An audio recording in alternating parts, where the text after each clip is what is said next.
Day 2. I've left the main path and I have no idea where this path is going. Unfortunately, it's a bit noisy in this part of the reserve because the end of the reserve is right there. I can see the fence and there's a main road down there, so a little bit noisy, but I'm going to go up there, I hope. I'll show you now what that looks like. That's where I want to go. I think it will be the highest point at this place, so that's my first mission for today. Oh no, my path has disappeared. Why? Why would someone make a path to nowhere? The terrain is not too difficult, except there are some obstacles. They look like this. Look at that one. Look how it's curved. That's positioned perfectly to stab me as I walk past. I was looking at satellite imagery of this place and planning where I was going to go. So I made a path on my GPS which said, just turn up there. How hard could it be? It looked easy from the satellite image, but in reality, it's impossible. It's just too dense. I've only been investigating satellite imagery for about 15 years, but I'm still learning. I'm still learning that in reality things are not as easy as they appear on screen.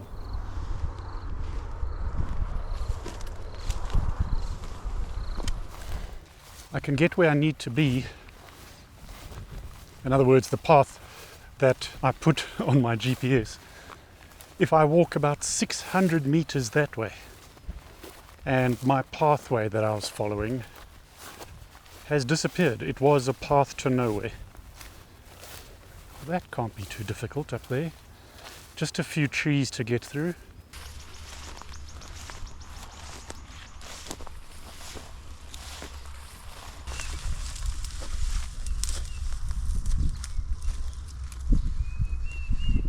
I found something that resembles a path. How long will it last? That's the question. And I've gained some altitude. There's my view. Hey, that's quite nice. But I am struggling now, having left the path. Right, looks like I'm emerging from the trees into a grassy field. This can't be difficult along here. I seem to have reached the top of the hill. I still haven't found my path. And the view is good, but I've been suffering. I've learnt my lesson. Next time I come here, I'm going to stick to the pathways. Look what I found. The path.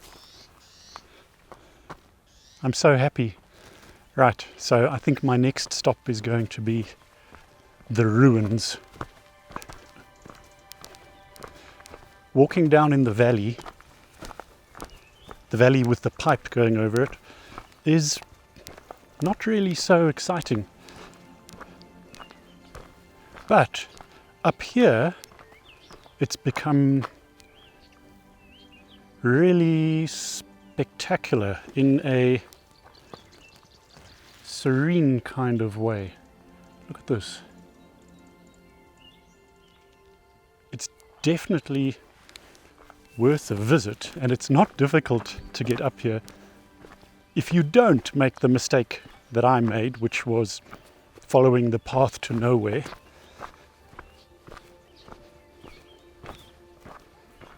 But you have to come in summer, because I'm sure all of this will be quite brown in winter. And how do you leave the house anyway in winter? What if it's under 20 degrees? What do you do? Look at this place. It's amazing. I've put it on wide angle so you can really see the vastness of it. I feel like I've left the city, but I haven't. It was a very quick drive.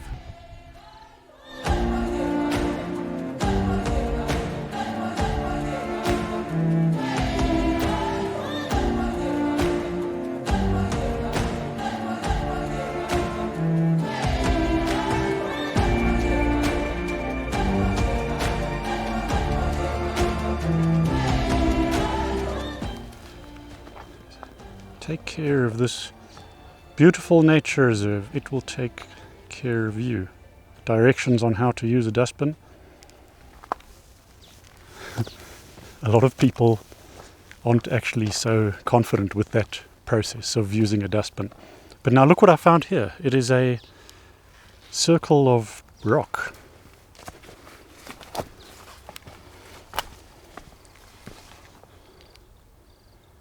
That is so bizarre.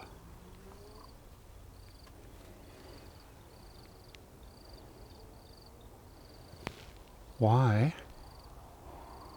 would someone make a circle of rock up here on the hill?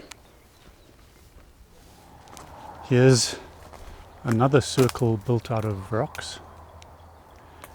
And here's another one.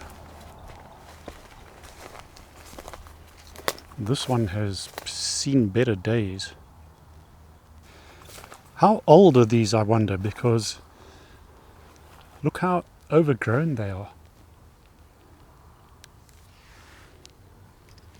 Nobody's going in there anymore.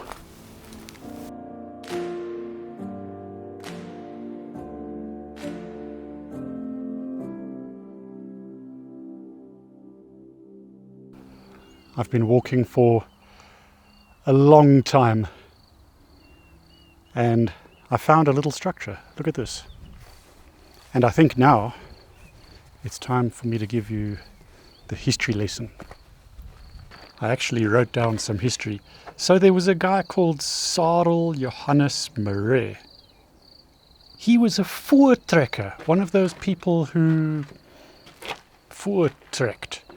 And it was around 1850 that he bought this whole area. And then his girlfriend was Hermina. And once he finished his long journey from wherever he was, his trek, he and his girlfriend had a child. No, I'm lying. They had 13 children. 13. I didn't even know numbers could go that high. But anyway, I'm going to go check out his little farmhouse, which he built in about 1850. It's no longer in good condition, but let's go and check it out. Oh, there's also a graveyard. So here we go. The house from 1850. And I like that they maintain this area. Somebody mows the lawn here. Oh, and idiots have come and written on it because, of course, they have. Why? Okay, so let's check this out. As far as I know, this was the main area. This was the lounge area, and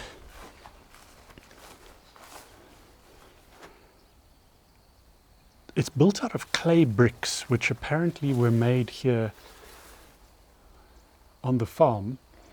But I can see there's some modern work here. Looks like a doorway used to be there. Okay, so this was a bedroom. And then there was a bedroom on the other side. And there was another family who bought this. Let me check my notes. Okay, so it was bought by the Quilliam, spelt like William but with a Q, family in 1908. And they made some changes. So I think they added on some rooms. I'm guessing in those days all of this rubbish wasn't here.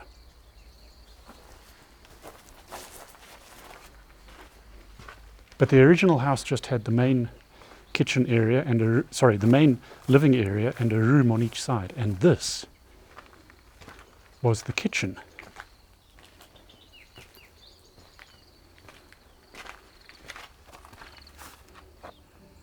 And that was not there. And this was also not there. In 1942, the entire roof was destroyed by fire. It was a thatch roof, so that was destroyed, and then it was replaced with a tin roof, which doesn't seem to be there anymore. What is that? That looks like a little bonsai. Okay, no, it's not. It does look like one. And in 1947, this place was sold to the Joburg City Council. And in 1984, I think it was made into a nature reserve. So there we go.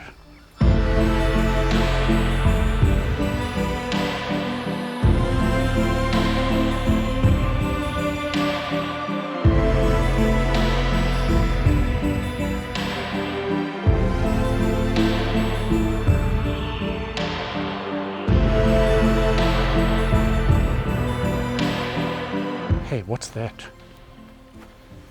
I don't know what this creepy place is. It is kind of creepy because the inside is black, like a fire was burning here. Or is it paint? I don't know. But it seems more modern. I don't know what this place is. It's really huge and it's made out of stone. I don't know what it is. I didn't find anything about it when I was researching, so who knows. And this one could have been his garage. Look, you can fit 2 cars in here easily. Well, whatever he used to do his great trek, it was probably something without an engine, but he could park it in here. He could maybe park the animals in here as well. This is the Marais family graveyard, and the graves have been vandalized because of course they have. That's what people seem to do. And this is also the end of my adventure. I thought I'd be able to explore this place in one afternoon, late afternoon, but that was not possible. It's definitely worth a visit. There are many places to explore, many beautiful trails, and there's some history.